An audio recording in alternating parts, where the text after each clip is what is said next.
तो जय हिंद, नमस्कार साथियों, मैं मुकेश सर आप सभी का स्वागत करते हैं स्टूडेंट आज के इस क्लास में। स्टूडेंट अगर आप सभी भी रेलवे आरपीएफ कांस्टेबल 2024 एग्जाम की तैयारी करें तो यकीन मानिए स्टूडेंट आज के क्लास आप सभी के लिए काफ़ी इम्पोर्टेंट होने वाला है, क्योंकि स्टूडेंट आज की इस क्लास के अंदर जीके जीएस का टॉप 1000 यानी कि 1000 मोस्ट इम्पोर्टेंट प्रश्न लिया गया, जो कि आप सभी के आरपीएफ एग्जाम में बार बार देखने को मिलते हैं। तो आप सभी से एक ही रिक्वेस्ट है कि आप लोग इस क्लास को एंड तक देखिएगा, क्योंकि सारे प्रश्न आप सभी के लिए काफ़ी इंपॉर्टेंट एंड मोस्ट इम्पोर्टेंट लिया गया है। तो चलो स्टूडेंट आज की इस क्लास को स्टार्ट करते हैं। तो जैसा कि स्टूडेंट आप लोग देख पा रहे हैं कि सारे प्रश्न आप सभी के लिए काफ़ी इंपॉर्टेंट एंड एग्जाम ओरिएंटेड लिया गया है। तो आप सभी से एक ही रिक्वेस्ट है कि आप लोग इस क्लास को एंड तक देखिएगा, क्योंकि सारे प्रश्न आप सभी के लिए एग्जाम ओरिएंटेड लिया गया है। तो चलिए पहले प्रश्न की ओर बात करते हैं। आप सभी का पहला प्रश्न है कि भारत का राष्ट्रीय पशु कौन सा है। भारत के राष्ट्रीय पशु की बात करें तो बाघ हो जाएगा। अगला प्रश्न है, भारत में सबसे पहले सूर्य किस राज्य में निकलता है। तो भारत में सबसे पहले सूर्य की बात करें किस राज्य में निकलता है, तो अरुणाचल प्रदेश हो जाएगा। अगला प्रश्न, भारत का राष्ट्रीय गान किसने लिखा था। तो भारत के राष्ट्रीय गान की बात करते हुए आप सभी के रविंद्रनाथ टैगोर हो जाएंगे। स्टूडेंट यहाँ पर बहुत सारे स्टूडेंट को ये लगेगा कि ये तो प्रश्न बहुत ज़्यादा इजी है, क्या सर ऐसे प्रश्न हमारे एग्जाम में पूछा जा सकता है। तो जी हाँ दोस्तों, आप सभी के ऐसे भी प्रश्न एग्जाम में बार बार देखने को मिलती है, और यहाँ पर आप सभी के 1000 क्वेश्चन लिया गया, जो कि आप सभी के लिए काफ़ी इंपॉर्टेंट है, ठीक है ना। अगला प्रश्न है कि टेलीफोन का आविष्कार किसने किया था। तो टेलीफोन के आविष्कार की बात करते तो वो हो जाएंगे आप सभी के अलेक्जेंडर ग्राहम बेल हो जाएंगे। अगला प्रश्न है कि आरबीसी का निर्माण कहाँ होता है। आरबीसी के निर्माण की बात करते स्टूडेंट कि आरबीसी का जो निर्माण होता है वो कहाँ पर होता है, तो आप सभी के अस्थि माजा में होता है। अस्थि माजा आप सभी का राइट आंसर हो जाएगा। अगला प्रश्न है कि उत्तर प्रदेश का कौन सा नगर ताला उद्योग के लिए प्रसिद्ध है। तो उत्तर प्रदेश के अलीगढ़ जो नगर हो जाएगा उसी के ताला उद्योग के लिए काफ़ी इंपॉर्टेंट हो जाता है। और यहाँ पर स्टूडेंट आप सभी के लिए वन लाइनर क्वेश्चन को लिया गया, और इसके पीछे का जो रीजन है आप सभी का ही इसमें बेनिफिट है। अगर आप लोग यहाँ पर देखिए वन लाइनर क्वेश्चन करने का बेनिफिट है कि आप लोग बहुत ही कम समय में अधिक से अधिक क्वेश्चन को लगा पाएंगे, जो कि आप सभी के एग्जाम के लिए टाइम मेजरमेंट के लिए काफ़ी इंपॉर्टेंट हो जाता है, ठीक है ना। चलिए, और मैं आपसे गारंटी देता हूं कि यहाँ पर यार बहुत समय आपसे को नहीं लगने वाला, और एंड इसको फास्ट रिवीजन हम लोग लेकर चलेंगे, ताकि आप लोग कम समय में अधिक से अधिक क्वेश्चन को सोल्व कर पाए। चलिए 7 नंबर प्रश्न है कि कटे हुए सेब का रंग कुछ देर बाद भूरा हो जाता है, क्योंकि वह वायु से क्रिया करके बना लेता है। क्या बना लेता है, तो आयरन ऑक्साइड बना लेता है, जिसके कारण से उसका रंग भूरा होने लगता है, ठीक है ना। 8 नंबर प्रश्न है कि चूने में पानी मिलाने पर कौन सी गैस निकलती है। अब चूना ले लिया जाए और उसमें पानी को मिलाया जाए तो कौन सी गैस निकलती है, तो कार्बन डाइऑक्साइड गैस उससे उत्पन्न होती है, निकलती है, ठीक है ना। अगला प्रश्न, टेलीफोन का आविष्कार किसने किया था, तो अलेक्जेंडर ग्राहम बेल हो जाएंगे। चलिए अगले प्रश्न को बात करते हैं, और आज की इस क्लास में स्टूडेंट में आपसी को 5 टॉपिक के ऊपर बात करने वाला हूं, और ये 5 टॉपिक आपसी के रामबाण की तरह आने वाला है। ऐसा मैं इसलिए बोल रहा हूँ क्योंकि दोस्तों अगर आपसे इस 5 टॉपिक को जान लेते हो तो आपसे इस 5 टॉपिक से 5 से 6 क्वेश्चन आप सभी के 100% कन्फर्म होने वाले हैं, आप सभी की एग्जाम ओरिएंटेड बात किया जाए तो आप सभी से रिक्वेस्ट है कि इस क्लास को एंड तक देखिएगा, क्योंकि सारे प्रश्न आप सभी के लिए इंपॉर्टेंट लिया गया है। अगला प्रश्न है कि लौह पुरुष किस महापुरुष को कहा जाता है। लौह पुरुष आपसी के सरदार पटेल को कहा जाता है। अगला प्रश्न है कागज का आविष्कार किस देश में हुआ। चीन में आप सभी के कागज का आविष्कार हुआ था। अगला प्रश्न है सोडा वाटर में नींबू का रस डालते हैं तो बुलबुले निकलने लगते हैं, क्योंकि इसमें होता है क्या होता है, तो इसमें क्षार होते हैं। क्या होते हैं, इसमें क्षार की मात्रा पाया जाता है, ठीक है ना। चलिए अगले प्रश्न को और बात करते, क्षार की मात्रा से उसमें बुलबुले टाइप के निकलने लगते हैं, इस बात को ध्यान दीजिएगा, ठीक है ना। अगला प्रश्न, किस धातु को चाकू से आसानी से काटा जा सकता है। किस धातु को आसानी से चाकू से काटा जा सकता है? तो सोडियम को काटा जा सकता है। अगला प्रश्न है, कौन सा एसिड खट्टे फल में पाया जाता है? तो खट्टे फल में बात किया जाए तो आप सभी के साइट्रिक एसिड पाया जाता है। साइट्रिक एसिड आप सभी का राइट आंसर हो जाएगा। अगला प्रश्न है, भारत के प्राइम मिनिस्टर के पद को क्या माना जाता है? कह रहे कि भारत के प्राइम मिनिस्टर के पद को क्या माना जाता है? तो कार्यकारी प्रमुख माना जाता है, ठीक है ना। आप सभी का राइट आंसर हो जाए कार्यकारी प्रमुख। चलिए अगले प्रश्न को और बात करते हैं। एंड स्टूडेंट, उससे पहले आप सभी से एक छोटा सा रिक्वेस्ट है कि अभी तक आप सभी चैनल को सब्सक्राइब नहीं किए तो प्लीज स्टूडेंट चैनल को सब्सक्राइब कर साथ साथ बेल आइकन को प्रेस कर दीजिएगा, ताकि ऐसा मोस्ट इंपोर्टेंट क्लास स्टूडेंट आप तक सबसे जल्द पहुंचते रहे। चलिए कह रहे 16 नंबर की बीबी का मकबरा एतमाद उद दौला और ताजमहल किस चीज के स्मारक है? तो मृत व्यक्तियों के स्मारक हो जाएंगे। अगला प्रश्न, बिंदुसार का उत्तराधिकारी कौन था? तो आपसी के सम्राट अशोक हो जाएगा। पहला संशोधन कब हुआ था? तो आपसी को 1950 में पहला संशोधन हुआ था। चलिए अगले प्रश्न को बात करते हैं। आप सभी का लोथल घाटी किस सभ्यता का नाम था? तो लोथल घाटी की बात करें किस सभ्यता का नाम था? तो बंदरगाह था। ये क्या था? बंदरगाह हो जाएगा। अगला प्रश्न, मगध का उद्यान किसने किया था? तो मगध के उद्यान की बात करें तो आप सभी के बिंबिसार हो जाएगा। बिंबिसार आप सभी का राइट आंसर हो जाएगा। 21 नंबर प्रश्न है कि इंडिया का सबसे छोटा राज्य कौन सा है? तो ये आप सभी की इंडिया की बात किया जाए, भारत की बात करें सबसे छोटा राज्य तो आप सभी के गोवा हो जाता है। चलिए अगले प्रश्न को और बात करते हैं। आप सभी का 22 नंबर है कि ब्लू सिटी किस शहर को कहा जाता है? ब्लू सिटी की बात किया जाए किस सिटी को कहा जाता है? तो जोधपुर को ब्लू सिटी के नाम से जाना जाता है। अगला प्रश्न है, पिंक सिटी किस शहर को कहा जाता है? तो पिंक सिटी आपसी के जयपुर को कहा जाता है। 7 अजूबों में शामिल कौन सा अजूबा आगरा में है? तो आपसी के ताजमहल हो जाएगा। ये 7वां अजूबा में से एक अजूबा है, ठीक है ना। भारतीय संविधान में सबसे ज़्यादा योगदान किसने दिया था? तो भारतीय संविधान में बात की जाए सबसे ज़्यादा योगदान किसका था? तो भीमराव अंबेडकर हो जाएंगे, जिनका बात किया जाए योगदान बहुत ज़्यादा था, ठीक है ना। अगला प्रश्न है, फ्लाइंग सिख ऑफ इंडिया के नाम से कौन प्रसिद्ध है? फ्लाइंग सिख ऑफ इंडिया के नाम से कौन सबसे अधिक प्रसिद्ध है? तो हो जाएंगे आप सभी के मिल्खा सिंह, ठीक है। मिल्खा सिंह आप सभी का राइट आंसर हो जाएगा। चलिए अगला प्रश्न है कि इंडिया में पहला फोन कब आया था? तो इंडिया में बात किया जाए पहला फोन आप सभी को 1995 में आया था। चलिए अगले प्रश्न को और बात करते हैं आप सभी का। यहाँ पर देखिएगा, करें कि आर्थिक रूप से कमजोर श्रेणियों को मिलाने वाले आरक्षण के सर्टिफिकेट को क्या कहते हैं? तो इसके सर्टिफिकेट की बात करें तो WUS सर्टिफिकेट कहा जाता है। EWS कहा जाता है, यहाँ पर EWS कहा जाता है, सर्टिफिकेट कहा जाता है, ठीक है ना। अगला प्रश्न, पहली बार इंडिया में इमरजेंसी कब घोषित किया गया था? तो पहली बार इंडिया में बात करें इमरजेंसी 1962 में घोषित किया गया था, आपातकाल की बात किया जाए तो।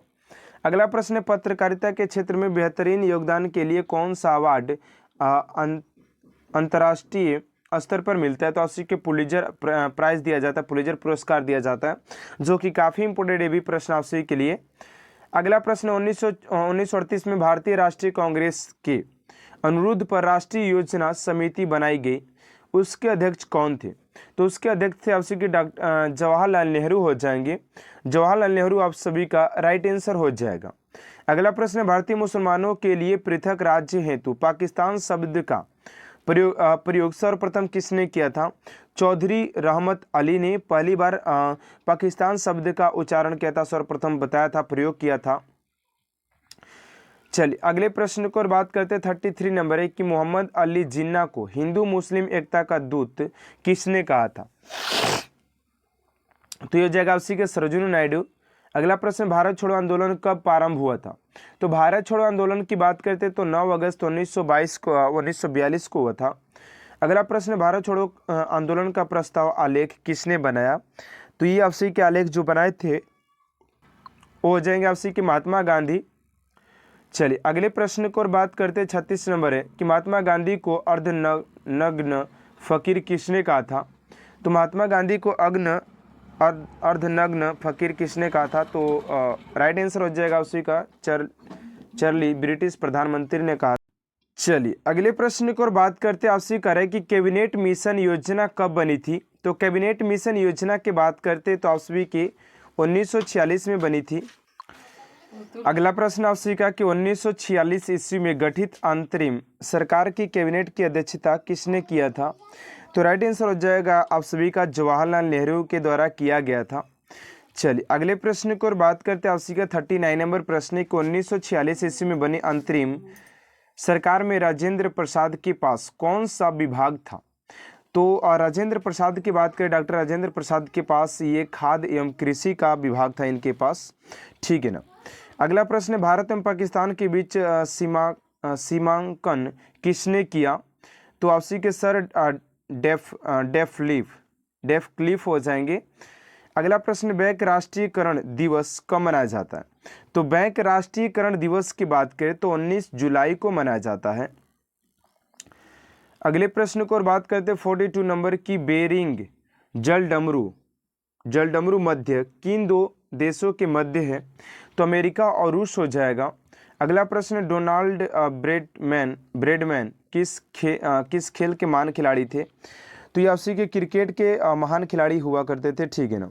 अगला प्रश्न, कंप्यूटर शब्दवाली में IMPS का अर्थ क्या है? तो मिलियन इंस्ट्रक्शन पर सेकेंड हो जाएगा, इसका जो मतलब होता है, ठीक अर्थ होता है।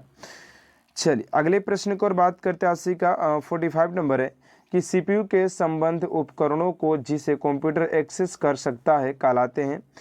तो पेरीफेरल्स हो जाएंगे। अगला प्रश्न, संयुक्त राष्ट्र संघ के प्रथम महासचिव कौन थे? तो आपसी के त्रिगवेली हो जाएंगे। अगले प्रश्न की ओर बात करते हैं, स्वतंत्र भारत के प्रथम गवर्नर जनरल कौन थे? तो आपसी के लॉर्ड माउंटेन हो जाएंगे। अगला प्रश्न, स्वतंत्र भारत के प्रथम भारतीय गवर्नर जनरल कौन थे? तो सी राजगोपालचारी हो जाएंगे। 1947 के भारतीय राष्ट्रीय कांग्रेस के दिल्ली अधिवेशन की अध्यक्षता किसने किया? तो डॉक्टर राजेंद्र प्रसाद ने किए थे। अगला प्रश्न, भारत और पाकिस्तान के बीच विभाजन किस योजना के तहत हुआ था? तो माउंटेबल योजना के तहत हुआ था। अगला प्रश्न है कि एथीपोथला झरना किस प्रदेश में था? उसी के तमिलनाडु में हो जाएगा। अगला प्रश्न है, प्रयाग किस शहर का पुराना नाम है? तो इलाहाबाद का हो जाएगा। अगला प्रश्न है, महाराष्ट्र में सर्वाधिक मात्रा में पाई जाने वाली उपलब्ध मृदा का प्रकार कौन सा है? तो काली मृदा सर्वाधिक पाई जाती है, ठीक है ना। चलिए अगले प्रश्न को और बात करते हैं आप सभी का। अगला प्रश्न है 54 नंबर की, भारत के किस राज्य में पवित्र तीर्थ स्थल अमरनाथ स्थित है? तो जम्मू और कश्मीर हो जाएगा। अगला प्रश्न, भारत की किस देश के साथ सबसे अधिक लंबी सीमा है? तो बांग्लादेश के साथ हो जाएगा। अगला प्रश्न, अर्जुन पुरस्कार की शुरुआत कब से हुई थी? तो अर्जुन पुरस्कार के शुरुआत की बात करते स्टूडेंट तो आपसी के 1961 से हुआ था। चलिए अगले प्रश्न को और बात करते हैं आपसी का 57 नंबर प्रश्न की, राज्य द्वारा प्राथमिक शिक्षा मातृभाषा में दिए जाने वाला प्रावधान है? तो अनुच्छेद 350 ए हो जाएगा, ठीक है ना। अगला प्रश्न है कि विंबलडन में जीतने वाली प्रथम भारतीय महिला होने वाली गौरव प्राप्त करती है? तो सानिया मिर्जा हो जाएगी। अगला प्रश्न है कि भारत की प्रथम नदी घाटी परियोजना कौन सी थी? तो दामोदर घाटी परियोजना हो जाएगी, ठीक है ना। तो अगला प्रश्न आप सभी का कि विश्व की सबसे लंबी नदी कौन सी है? तो विश्व की सबसे लंबी नदी की बात करते स्टूडेंट तो वो राइट आंसर हो जाएगा आप सभी का नील नदी। नील नदी आप सभी का राइट आंसर हो जाएगा। अगला प्रश्न, अशोक ने किस धर्म को अपना लिया था? तो अशोक की बात करें तो उसी के बौद्ध धर्म को अपनाया था। चलिए अगले प्रश्न को और बात करते हैं उसी का, धामी गोली कांड कब हुआ था? तो धामी गोली कांड की बात करते तो उसी के 16 जुलाई 1939 ईस्वी को हुआ था। चलिए अगला प्रश्न है कि भारत का संविधान कब लागू हुआ था? तो भारत के संविधान की बात करते तो 26 जनवरी 1950 को भारत का संविधान को लागू किया गया था। अगला प्रश्न, भारत के संविधान का संरक्षण कौन है? तो उच्च न्यायालय हो जाएगा। अगला प्रश्न है, राष्ट्रीय महिला आयोग अधिनियम किस वर्ष संसदीय द्वारा पारित किया गया था? किस वर्ष संसदीय द्वारा पारित किया गया था? तो 1990 में पारित किया गया था। चलिए अगला प्रश्न है, किस में परिभाषित किया जाता है? तो कैरेट में। यहाँ पर कुछ क्वेश्चन मिस प्रिंट है, बट यहाँ पर कुछ क्वेश्चन मिस प्रिंट है, इसको छोड़ देते, ठीक है ना। चलिए अगले प्रश्न को और थोड़ा सा देख लेते हैं। अगला प्रश्न आपसी का क्या दिया गया है, देखिएगा अगला प्रश्न क्या है। अगला प्रश्न, गुब्बारे को भरने के लिए किस गैस का प्रयोग किया जाता है? तो हाइड्रोजन गैस का प्रयोग किया जाता है, ठीक है ना। अगला प्रश्न, वेदों में निम्न में से किसे सृष्टि रचयिता कहा जाता है? तो शंकराचार्य को। चलिए अगले प्रश्न को और बात करते हैं। 70 नंबर है कि चांद पर पहुंचने वाला प्रथम व्यक्ति कौन था? तो चांद पर पहुंचने वाले प्रथम व्यक्ति की बात करें तो नील आर्मस्ट्रांग हो जाएंगे, ठीक है ना। चलिए अगला प्रश्न है कि भारत में हीरे की खाने कहाँ पर है? तो आंध्र प्रदेश और छत्तीसगढ़ में हो जाएगा। अगला प्रश्न है, सती प्रथा का अंत करने के लिए किस भारतीय नेता ने प्रयत्न किया? तो राजा राम मोहन रायण ने, ठीक है ना। अगला प्रश्न है, राष्ट्रीय गान को गाने में अधिकतम कितना समय लगता है? तो 52 सेकेंड का समय लगता है भारतीय राष्ट्रीय गान को गाने में। अगला प्रश्न, कॉर्नवालिस द्वारा अस्थायी बंदोबस्त की पद्धति कब लागू की गई थी? तो 1780 में। अगला प्रश्न है कि साइमन कमीशन कब भारत आया था? तो 1928 में साइमन कमीशन भारत आया था, ठीक है ना। अगला प्रश्न, जलियांवाला बाग हत्याकांड कब हुआ था? तो 13 अप्रैल 1919 को हुआ था। अजंता की गुफाएं किस राज्य में? महाराष्ट्र में। भारत छोड़ो आंदोलन 8 अगस्त 1942 को हुआ था। आज़ाद हिंद फौज की स्थापना सुभाष चंद्र बोस ने। दिल्ली चलो का नारा सुभाष चंद्र बोस ने। भांगड़ा नागल परियोजना किस नदी पर है? तो वो हो जाएगा आप सभी का राइट आंसर हो जाएगा इस क्वेश्चन का। चलिए अगले प्रश्न को बात करते हैं। हीराकुंड बांध किस राज्य में? ओडिशा में। किस मच्छर के काटने से डेंगू ज्वर आता है? तो एंडीज। जल का अपेक्षित घनत्व कितना होता है? तो 4 डिग्री सेल्सियस पर होता है। अगला प्रश्न, नीली क्रांति का संबंध किससे है? तो मत्स्य उत्पादन। सफेद क्रांति का दूध उत्पादन। कौन सा राज्य मसाला उत्पादन के लिए प्रसिद्ध है? केरल हो जाएगा। अगला प्रश्न, क्षेत्रफल में भारत का सबसे बड़ा राज्य राजस्थान। छोटा नागपुर पठार की सबसे ऊंची चोटी पारसनाथ की चोटी हो जाएगी। अगला प्रश्न, भारत में अब्र का उत्पादन सर्वाधिक उत्पादन कौन से राज्य से होता है? तो झारखंड हो जाएगा। चलिए अगला प्रश्न, मदर टेरेसा का जन्म अल्बानिया में हुआ था। भारतीय सशस्त्र सेनाओं का प्रमुख सेनापति राष्ट्रपति। सौर ऊर्जा किससे प्राप्त होता है? तो सूर्य से। अगला प्रश्न 94 नंबर की, ऐसा कौन सा देश दूसरी सबसे बड़ी अर्थव्यवस्था बना जबकि पहले नंबर पर अमेरिका? तो यहाँ पर चीन हो जाएगा। कारक के भेद की बात किया जाए 8 होता है। अंतरिक्ष की दूरी नापने के लिए सही इकाई आपसी के प्रकाश वर्ष होता है। चलिए अगला प्रश्न है, हाई ड्राई आइस क्या होता है? तो ठोस कार्बन ऑक्साइड होता है। विद्युत बल्ब में नाइट्रोजन गैस भरा जाता है। गुब्बारे में स्वतः उड़ाने वाली कौन सी गैस होती है? तो हीलियम होती है। प्राथमिक रंग कौन सा है? तो लाल, हरा और नीला हो जाएगा।